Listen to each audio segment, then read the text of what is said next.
What's up, all you cool cats and kittens? How is everyone doing in quarantine? What day is it?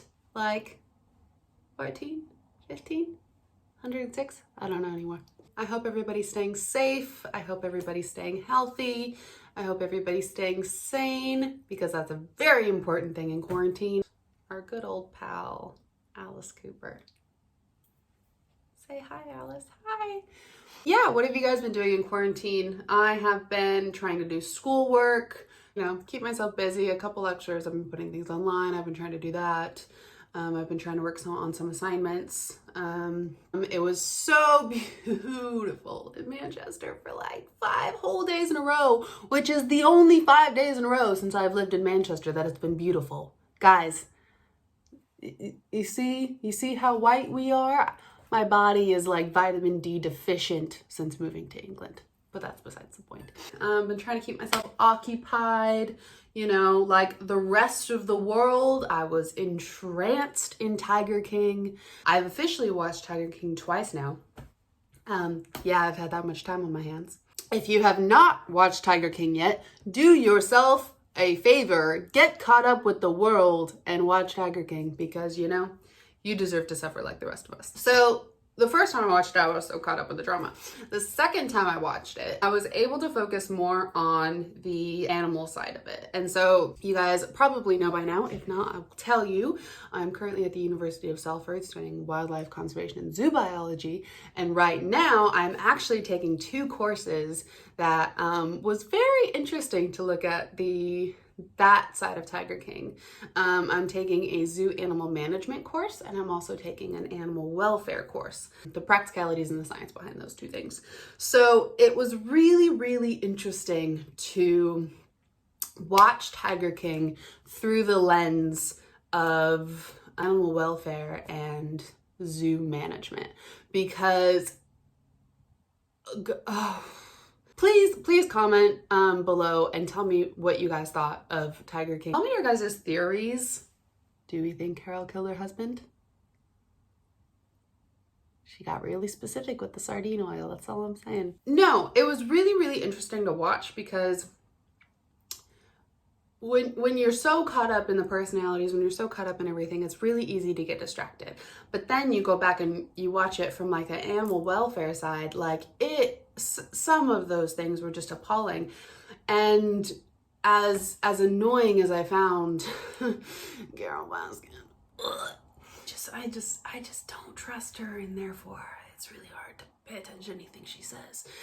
Again, with the sardine oil, that was just so unnecessarily specific. It was just really interesting because no, I don't myself condone cub petting. While I have worked in places and I've previously had a lot of experience bringing wild animals out to public, talking about them, educating the public on them, and I have seen the amazing effects that it has, because I think either Doc Antle or Joe Exotic said something to the effect of, when you try to talk about these things without a live animal, people space out. It's like a sign at a zoo. Like, how many times have you gone to a zoo and just looked at the animals and not read any of the signs? Like, it's just one of those things that a lot of people will zone it out. They're just here for the action. Like, they don't really care about what you're saying, the conservation points, the cool facts, whatever.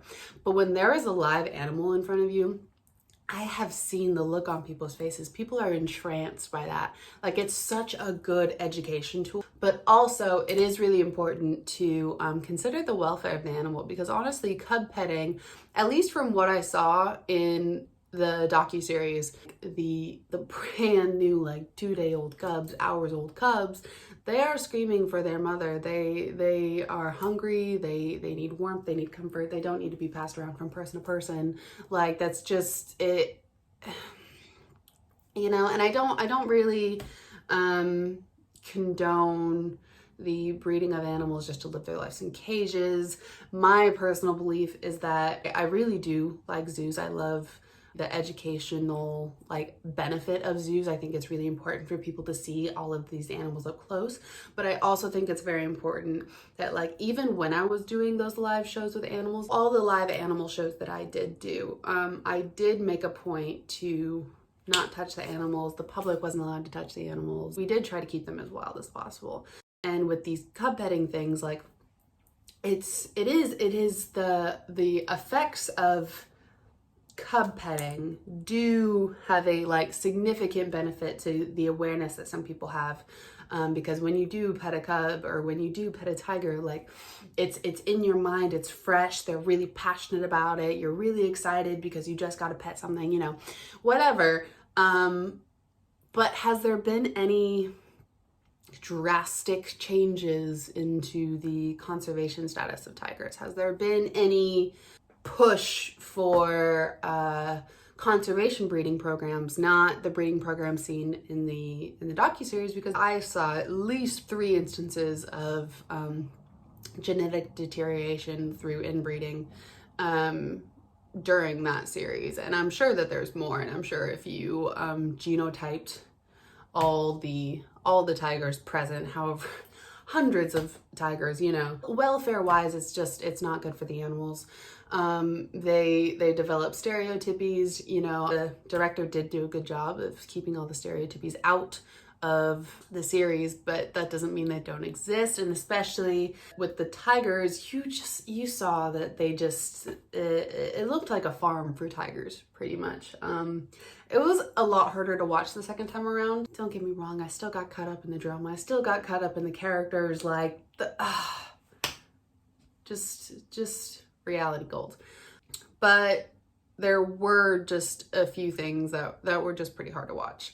I think it's a really good point to start a conversation of what zoos should be and what we think is acceptable as the public, because the one thing that I have learned from my almost 2 years in university learning about zoos is that zoos are completely controlled by public opinion. Whatever the public deems unacceptable, legislation and zoos have changed so rapidly to public opinion. And so I think if we take something from the Tiger King and we, you know, express our feelings about that, I really think that it could be a benefit should we choose. Yes, it's super entertaining. Yes, it is batshit crazy and it is so fun to watch.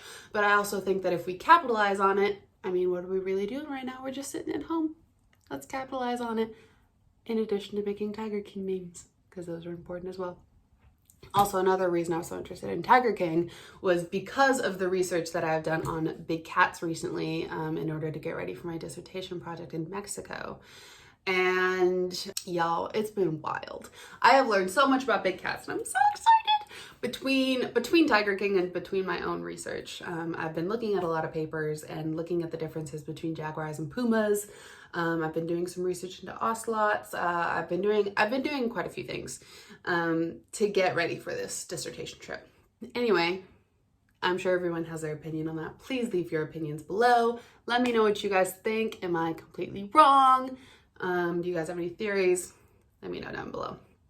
I know a few people have asked me about updates on Jadn of the Jungle 2020 and how this whole COVID-19 situation is going to, or if it's going to impact the expedition and the campaign. So there is specifics on my website. If you go to jadnstoper.opwallmexico.com and you go to the blog section of the website, there is a whole blog dedicated specifically to coronavirus. I wanted to do one and done. This is not something I want to talk about over and over again. I feel like we are just bombarded with corona this, corona that, blah, blah, blah. Obviously, I will update you guys as I get more information, but that is just a really good source of information. If you go to International Travel in the Era of Corona, that's the title of the blog post, go on there. And basically, Operation Wallacea is taking it very seriously, but travel restrictions in April don't necessarily mean travel restrictions in June. So they're continuing to plan as if we are going to go on expedition in June. However, they are going to have some contingency plans in place if that is not the case. Again, these are unprecedented events, and we're just going to take it as it comes. I know people are grieving a lot of things right now. I know everyone's grieving their graduations. I know people are grieving weddings. I know people are sick. People's family members are sick. I know that this is a very heavy time to be in. And I think right now, the best thing that I can do is just keep moving forward, try and stay as positive as I can. And you know, just keep doing those little acts of self-care.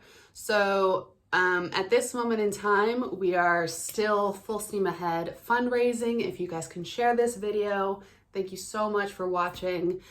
Make sure to check out my website. Make sure to check out the YouTube channel. You can get updates on all the blogs, on our Facebook page, Jadn Sober OpWall Mexico on Facebook. Get all your Jadn of the Jungle 2020 and or 2021 updates on there. And yeah, thank you guys so much for watching. Don't forget to share this video. The fact that stay safe has become the goodbye of 2020 is really depressing. But you know, stay safe, all my cool cats and kittens. Have a great day, y'all. Mwah!